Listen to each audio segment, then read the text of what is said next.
Hello everyone, welcome to my channel. Please subscribe and hit the bell icon. Hell or High Water ending explained. Do Toby and Marcus ever settle the score? Taylor Sheridan's neo-Western masterpiece, Hell or High Water, ends on an ambiguous note, and some viewers may wonder if Toby, Chris Pine, and Marcus, Jeff Bridges, ever had their final shootout. Hell or High Water is one of the best neo-Westerns ever made, and one of Chris Pine's best movies, and it's clear to see why. The story of Toby and Tanner Howard, Ben Foster, robbing banks and facing off against Texas Rangers Marcus and Alberto, Gil Birmingham, is perfect Western fare, and it all led to a shootout in the desert. After their final bank robbery, Toby and Tanner parted ways, with Toby going to use the money to buy back his mother's land and Tanner going to his death in a shootout with the law. Alberto saw his untimely end in that shootout, but Marcus quickly got his revenge by shooting Tanner in the head. In the final moments of Hell or High Water, Marcus retired and Toby had secured his family's future. But their last conversation was so filled with nuance and clever dialogue that it might need some explaining. Near the end of Hell or High Water, Tanner and Toby split up. Toby went to the bank to use the robbery earnings to buy back his mother's land, and Tanner went up onto the hill he died on to have a standoff with the police. Tanner's last stand in Hell or High Water did make sure Toby could escape alive, but he also did it for a deeper reason. He wanted to. Tanner was a wild man, and he was too wild for the modern world. As Marcus mentions later in the film, if he had escaped with the money, he would have just robbed again. Tanner knew the modern world had moved past him, so he decided to go out on his own terms. His final words show why. As Tanner said, "Lord of the Plains, that's me," he felt free and wild in a world that didn't want him to be. Tanner also mentioned earlier in Hell or High Water that he's everyone's enemy, and his last stand was a chance to let some of his anger out. It was a sad moment, as Hell or High Water managed to make viewers care about Tanner despite his many flaws, but Tanner was at least happy as Marcus shot him in the head. Throughout Hell or High Water, it seemed like Marcus was going to die.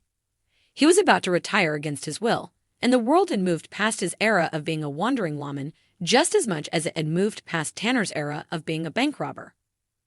Despite that, during Tanner's shootout with the police, Alberto, Gil Birmingham, Marcus' Texas Ranger partner, was the one to die. By subverting expectations and having Alberto die unceremoniously, Hell or High Water made Alberto and Marcus a perfect parallel to Toby and Tanner. In Toby and Tanner's case, Tanner felt the world had left him behind. He was ready to go out in a blaze of glory, and he did just that. In Marcus and Alberto's case, Marcus was the one who felt like the world had moved on without him, yet Alberto died instead. Alberto's death shows that the two duos of Hell or High Water are inverses of each other. Even their final moments are exact opposites. Tanner and Toby had a touching moment where they actually shared their love for one another, while Marcus' last words to Alberto were yet another insensitive joke. By the end of Hell or High Water, Toby had managed to regain his mother's land, secure the land's oil rights for his sons, and even set up a trust in their name, all without being caught. It's fairly well explained in the film, but Toby's financial plan could still use some clearing up. Toby took the money he stole in the bank robberies to the casino to essentially launder it and report it as gambling winnings. He then used that money to pay off the reverse mortgage and property tax on his mother's land. The real genius of Toby's plan, however, came a bit later. He put the land and the oil rights to it in a trust for his sons, meaning it would be safe from the authorities or anyone else until they became adults. Then, Toby had Texas Midlands manage the trust both to get the law off his scent and to encourage Texas Midlands to not turn on him. It worked beautifully. Texas Midlands refused to cooperate with the investigation into Toby because they were managing his wildly profitable trust, and Toby got out of the robberies scot-free. The final scene of Hell or High Water saw Marcus come to Toby's house for a tense conversation. Marcus, however, had just retired from the Texas Rangers, and he wouldn't have been able to arrest Toby even if he did have any evidence.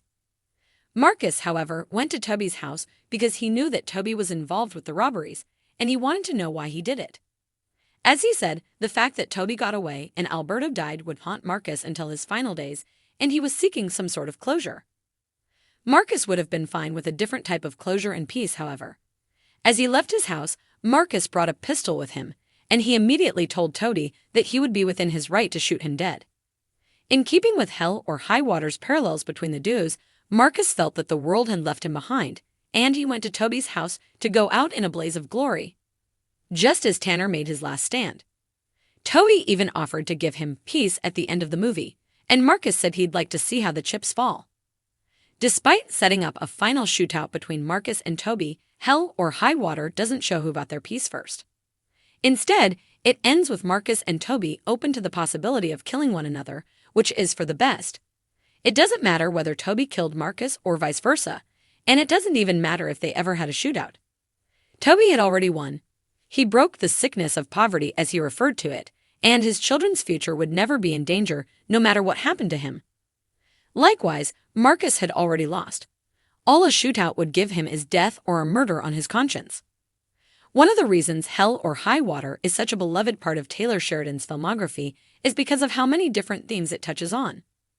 On the surface, Hell or High Water is a story about what a man would do to secure a future for his family and loved ones. Toby never stole a dollar for himself. He did it for his children, and he didn't even live in their house at the end of the movie. He didn't care whether he was caught or killed, just that his kids wouldn't have to live in poverty like he did. Hell or High Water also gives a voice to a very common and valid anger at the American banking system. There's something vicariously satisfying about watching Toby rob the bank who robbed him and his family blind, and using that same money to cover his tracks. Texas Midland Bank nearly destroyed the Howard family, but Toby also used Texas Midland to save his family. In neo-Western fashion, Hell or High Water finds a sort of frontier justice, but instead of bandits, it's the U.S. banking system at the other end of the rope. The ending of Hell or High Water, 2016, is a masterclass in ambiguity, leaving audiences pondering the unresolved tension between Toby Howard, Chris Pine, and Texas Ranger Marcus Hamilton, Jeff Bridges. The film, a neo-Western heist thriller, follows two brothers, Toby and Tanner Howard, Ben Foster, who rob Texas Midland's bank branches to secure a future for Toby's sons. The narrative juxtaposes their desperate yet calculated crime spree with the relentless pursuit of Hamilton, a soon-to-retire lawman looking for one last big case. By the end, one brother is dead, the other is seemingly free, and a quiet but ominous confrontation lingers in the air. The final confrontation, a duel without guns.